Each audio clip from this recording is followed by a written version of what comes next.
Hello students, आपका स्वागत है बेटा एनसीईआरटी इन्फो बाइट्स की अगले वीडियो सेक्शन में।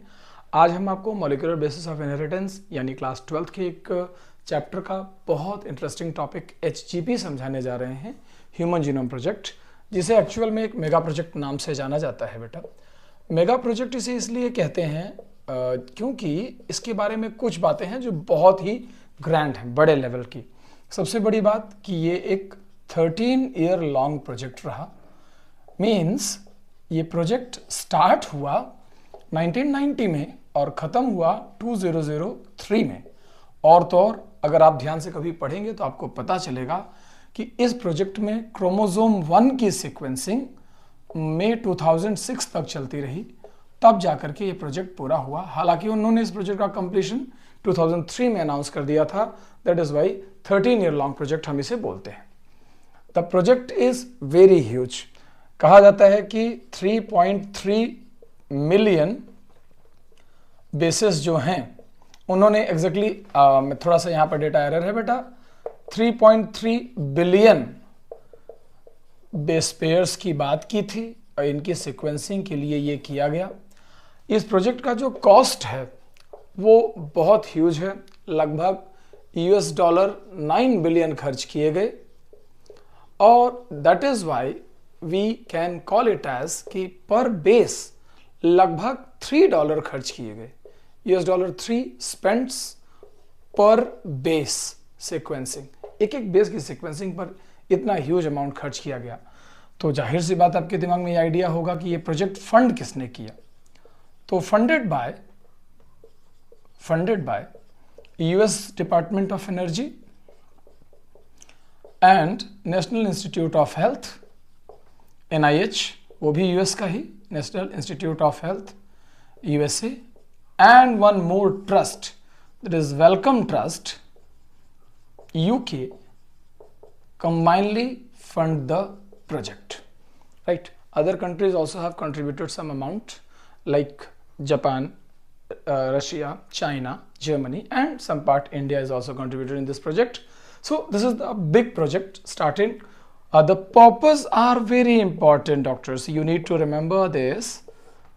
To complete this project, we have initiated a long-term goal and ambitious project regarding the medicine making and integration of all the genetic knowledge to the different fields of industry.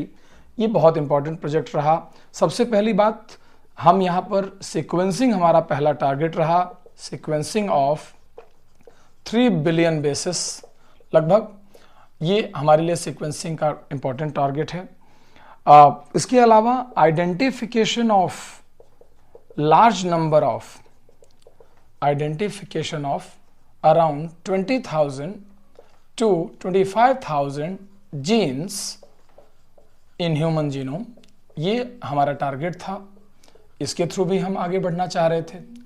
Letter बेटा और क्या important बातें थी यहाँ पर, using this data, हमारा पूरा ये जो डेटा हम निकालने वाले थे, using this data to different industries, इस डेटा को हम डिफरेंट इंडस्ट्रीज में यूज करना चाह रहे थे। ये भी एक इंपॉर्टेंट पॉइंट है, you need to remember this. Storage of data और उसके साथ साथ analysis of data, storage and analysis of data, and this is the science, you may have heard a statement, bioinformatics. So bioinformatics उस science को ही कहते हैं बेटा जिसमें हम DNA से या ह्यूमन जीनोम से निकले हुए इंफॉर्मेशन को स्टोर करते हैं, फिर उसको एनालाइज करते हैं अलग अलग फील्ड में यूज करने के लिए। सो पर्पस वेरी क्लियर है कि सीक्वेंसिंग करनी है, अलग अलग जीन्स पहचानने हैं, उसको अलग अलग इंडस्ट्रीज में यूज करना है और स्टोरेज करना है। मैं आपको इस बेसिक प्रोजेक्ट की कॉम्प्रहेंसिवनेस का अंदाजा बताता हूं। अगर ऐसे कहा जाता है कि एक बुक मान लीजिए आप लेते हैं, जरा ये एक स्टार मार्क स्टेटमेंट समझिए, एक बुक है और जिस बुक में आप बोलते हैं कि 1000 पेजेस हैं एक किताब में, हर पेज पर 1000 अल्फाबेट हैं, 1000 alphabets on each page. Her page पर कितने अल्फाबेट हैं बेटा? 1000 अल्फाबेट। और ऐसी 1000 पेजेस की किताब और ऐसी किताबें अगर 3300 किताबें रहेंगी, 3300 बुक्स, आप अपनी 12th की एनसीईआरटी देखिए, लगभग 260 पेज की किताब है और हर पेज पर लगभग 700 अल्फाबेट टाइप हैं। आप जरा इसको कॉम्प्रिहेंसिव करिए, ऐसे 1000 अल्फाबेट पर पेज पर टाइप हो और ये किताब 4 गुना हो और ऐसी 3300 किताबें होंगी, तब जाकर के आप किसी इंसान के हैप्लॉइड कंटेंट को लिख पाएंगे। यानी किसी पर्सन के हैप्लॉइड डीएनए में जो एटीजीसी है, इतना लिखने के लिए आपको इतनी किताबें चाहिए, एक पेज पर इतने अल्फाबेट टाइप होंगे और ये इतने। So there is a comprehensive data to accommodate all this information, और उसके लिए इतने बड़े प्रोजेक्ट की नीड थी। फिर हमने कहा कि इसकी हमारे पास और क्या चीजें रही जो हमें नहीं मिली, तो मैं आपको 2 बातें एडिशनल बताता हूं। सबसे पहले, इस प्रोजेक्ट को पूरा करने के लिए बेटा 2 टेक्निक्स यूज की गई, राइट। एक टेक्निक का नाम है EST, एक्सप्रेसिबल सीक्वेंस टैग्स। एक तो ये यूज किया गया एक्सप्रेसिबल सीक्वेंस टैग्स, यानी इसमें हम उस टेक्निक की बात करते हैं कि कौन सा डीएनए का पार्ट एक्सप्रेस करेगा और कौन सा नहीं करेगा, ये पता करने की कोशिश की गई थी। तो हमने नॉन एक्सप्रेस्ड और एक्सप्रेस वाले रीजन दोनों को पहचाना और इस तरीके से पता किया।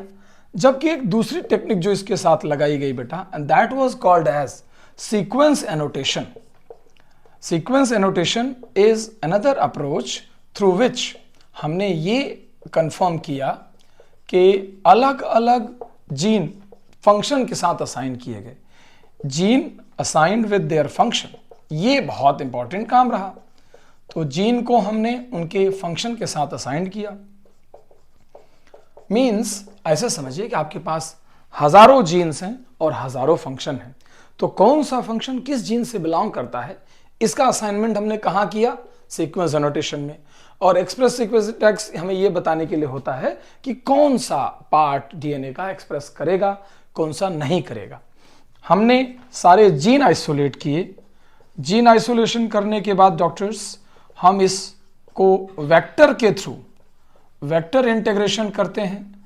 आपको मैं याद करा दूं कि हमने यहां 2 वेक्टर यूज किए हैं इंपॉर्टेंट। एक का नाम है BAC, बैक्टीरियल आर्टिफिशियल क्रोमोसोम, दूसरे का नाम है ईस्ट आर्टिफिशियल क्रोमोसोम। इनके थ्रू हम सुटेबल होस्ट में डालते हैं और वहां से सुटेबल होस्ट से हम उसकी क्लोनिंग करके अलग अलग जीन्स को कॉपी करते हैं और उनके एक्सप्रेशन का पता लगाते हैं। ये बहुत हरक्यूलियन टास्क है, ये करने के लिए बहुत समय लगा, 13 ईयर तो इसी काम में लगे, तब जाकर के हमने सीक्वेंसिंग पर बताया। कंक्लूजन क्या रहा इस पूरे प्रोजेक्ट का, वो आपके लिए एक रिमार्केबल बात होगी बेटा। So I have to make the things to your access in this part कि इस पूरे प्रोजेक्ट का जो कंक्लूजन रहा वो कुछ बातें हैं। जैसे 25,000 जीन हमने पता कर लिए, कंफर्म्ड। डेटा हमारे पास बहुत सारा था लेकिन हमने 25,000 जीन पहले पता किए।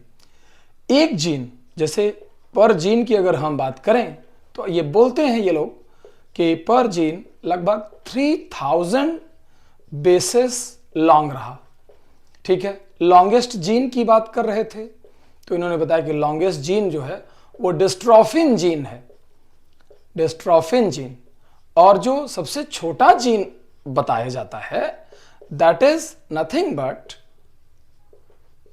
शॉर्टेस्ट जीन की अगर हम बात करें डॉक्टर्स, तो shortest gene is Y chromosome पर प्रेजेंट होता है, टेस्टिस डिटर्मिनिंग फैक्टर कहते हैं, TDF, यानी ये मेल में टेस्टिस के फॉर्मेशन के लिए रिस्पॉन्सिबल होता है। फिर थोड़ा और आगे बढ़े, less than 50% DNA is active. मैं जीन लिख रहा था but for your better understanding मैं बोल रहा हूं कि less than 50% DNA is active. More than 50% genes have unknown function. अभी तक हमें 50% से ज्यादा जीन के फंक्शंस ही नहीं पता है। हैव अननोन फंक्शन, हमें इनके फंक्शंस के बारे में अभी तक आइडिया नहीं है। यहां तो मैंने आपको एनसीईआरटी का सुटेबल डेटा लेस देन 50% बताया, एनसीईआरटी का कुछ जगहों पर तो बताया around 2% DNA is expressible only, rest 98% is introns. वो क्या है? इंट्रॉन्स है। और किन्हीं भी दो इंडिविजुअल्स का डीएनए बेटा 1.4 मिलियन लोकेशंस पर अलग अलग है। यानी दो इंडिविजुअल के डीएनए सब जगह सेम है, लेकिन 1.4 मिलियन लोकेशंस पर दो लोगों का डीएनए अलग अलग होता है। इन्हीं लोकेशंस को SNPs कहा जाता है, शॉर्ट में SNPs कहते हैं मॉडर्न लैंग्वेज में। सिंगल न्यूक्लियोटाइड पॉलीमॉर्फिज्म कहा जाएगा। यानी आप और आपके बगल में बैठा हुआ आपका भाई या स्टूडेंट कितना भी सिमिलरिटी दिखा दें, लेकिन 1.4 मिलियन लोकेशंस पर, 14 लाख लोकेशंस पर आप दोनों एक दूसरे से डिफरेंट हैं, right. So be with this information, इसको एक साथ नोट करिएगा और आपको अब ये सारी बातें याद रहेंगी। This is the biggest idea proposed in molecular basis of inheritance, and you need to remember this. Take care, brother.